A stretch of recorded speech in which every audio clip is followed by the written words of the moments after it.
My name is David Lehman, and I spent 23 years as a guard at the United States Penitentiary in Marion, Illinois, in southern Illinois.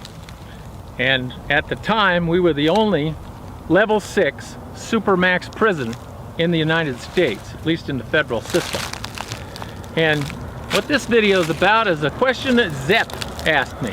Now, Zepp asked me, he said, hey, you've mentioned that you've been in prison riots before. Tell us about it. All right. I was in 3 prison riots. The first one was in the military when we were guarding the Cubans at Fort Chaffee, Arkansas. And what happened then was the Cubans, they would get themselves all worked up and riled up, and there was a lot of problems with the religious stuff. Like they had these beliefs like voodoo, and I'm not sure if it's exactly voodoo or just something very like voodoo. And the shamans there would get all these Cubans worked up, and then they would go and do stuff. And one time what they did was they knocked down the fences because there was enough of them to do that. I mean, they physically were able to jump on these 15-foot tall fences and make them just fall down. You know, chain links with barbed wire, well, concertina wire at the top and the bottom. And after the fences fell down, the Cubans just ran helter-skelter everywhere, all over the place. They ended up in, there's a town in Arkansas called Fort Smith. They ended up in downtown Fort Smith. A lieutenant ended up shooting one with a .45. Me and another guy ran out in the woods and was lost for more than a day. And I remember hiding in the woods with a .45 in my hand, Cubans running everywhere, and my buddy was whispering to me. He said, hey, what are you going to do if they see us? I said, well, the first 5 of them are going to get shot. I don't know about number 6. And it was funny when the fences fell down, he was going to stay there. And I said, hey, it's time to run, let's go. And he said, well, I'm going to stay here because that's leaving your post. I said, then you stay here, and well, I'll tell him where the body was. And then I took off running, and then he thought it over and said, well, so will I. Because, you know, between the two of us, we had 10 rounds, and I'm looking at hundreds of Cubans coming running at me. I think, if I'm not mistaken, we had something like 17 or 20,000 Cubans there at the time. And a great deal of them took part in that riot.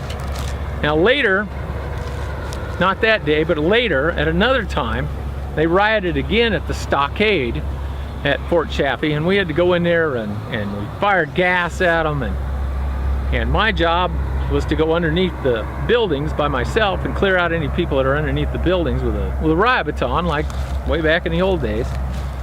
And what happened was I was approaching the building, and I looked up and I saw what I thought was a brick, but it wasn't a brick, I don't think, because I don't know where they would have gotten a brick. And you know, a brick, wow, that would have been something to have them throw a brick at me.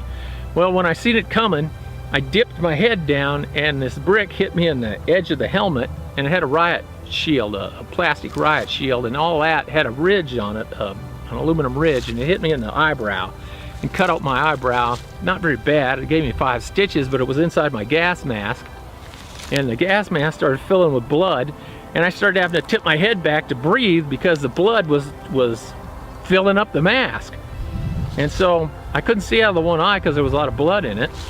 So I asked this little lieutenant, and she must have been a 20-something-year-old lieutenant, you know, college graduate, didn't know much about this, that, and the other thing. And I said, hey, look at my eye, look at my mask and see what's wrong with my eye. She freaked out. She went, oh my God, you know, and stuff like that. So now I thought, oh man, my eyeball's just hanging there like this. And it wasn't true, but that's what I thought. And so since I was drowning, I had to reach up underneath like this and open up my mask just a little bit to let the blood run out, so I wouldn't drown in it inside that mask.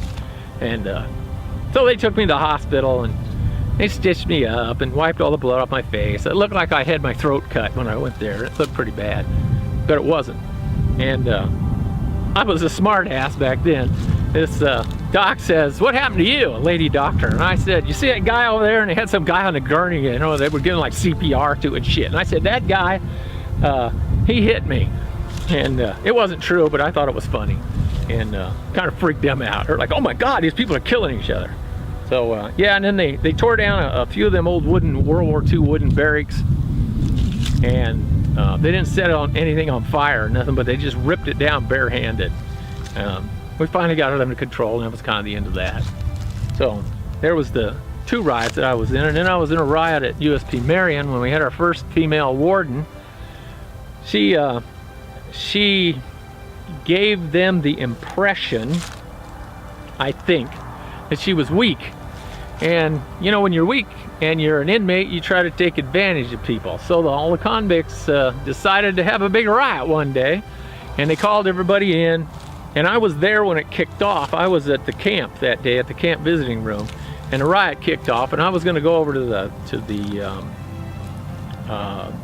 perimeter and get one of the rifles and shoot anybody that tried to escape, because I thought, well, you know, it's a riot, and if I was in a riot, I would try to escape. So the gal I was working with, she said, no, don't do that. And she called the lieutenant and got the lieutenant to agree with her. Yeah, you guys stay there until, you know, until the riot squads arrive. And eventually, me and her were told to, you know, put away all the visitors and send everybody home and do all that stuff, and then come over and assist us. So we did that. And it's funny, but I worked with her a long time, and if you go at somebody, if you make that sound, no matter, even if it's a riot, people are yelling and screaming, if you're close enough to hear that, even over all the screaming and everything, you'll hear it. And I was able to get her attention in the middle of this riot with people throwing things and squealing and doing all kinds of nonsense. And I thought that was kind of funny. That little sound just cut through all that din. Well, anyway, the captain showed up, the warden showed up, everybody showed up.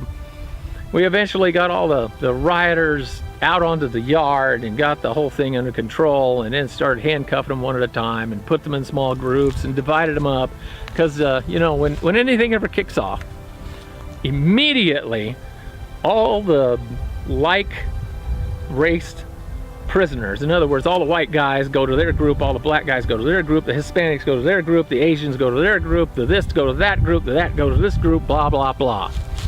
So we divided them all up by race in the beginning, and then we divided them by gang affiliations after that.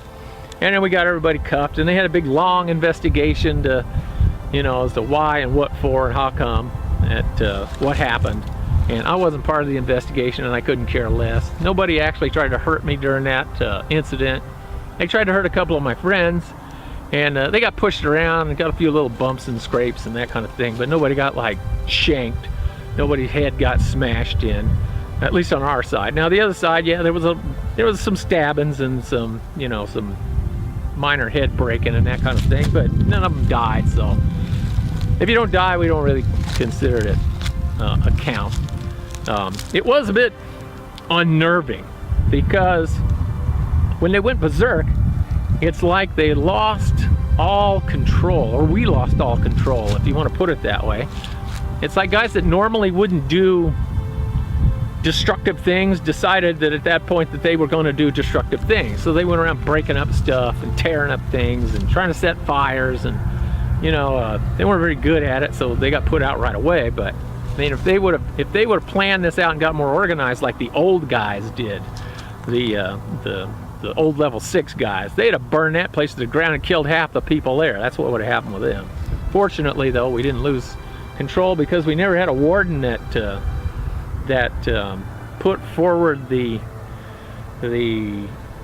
impression of weakness, you know. And then after that we went back to the old bullshit that they always play up. We're gonna take back Marion. Yeah, well, who gave it away? You did.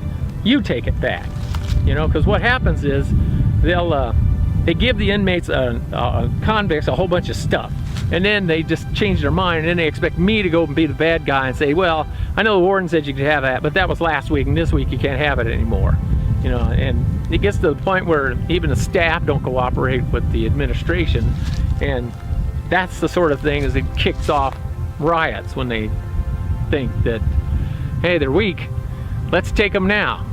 Or, you know, let's take this little fight, which is what happened. A little fight started, and then it expanded. It ripped through the prison like fire and gasoline. You know, it's just poof.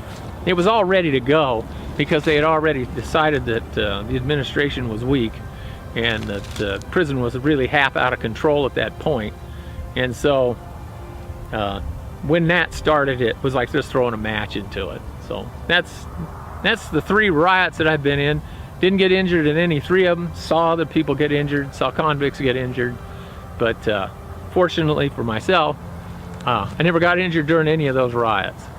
Now, the one at the stockade, I was backed up by a bunch of guys with rifles that were loaded, M16s and bayonets. So that was really a deterrent to cause a lot of trouble or try to injure me when one of my buddies would shoot you or stab you with a bayonet for trying to do it. So that was calm that riot rather quickly, unlike the one that kicked off when we had the female warden. All right, hope that answered the question thoroughly. Thanks for watching.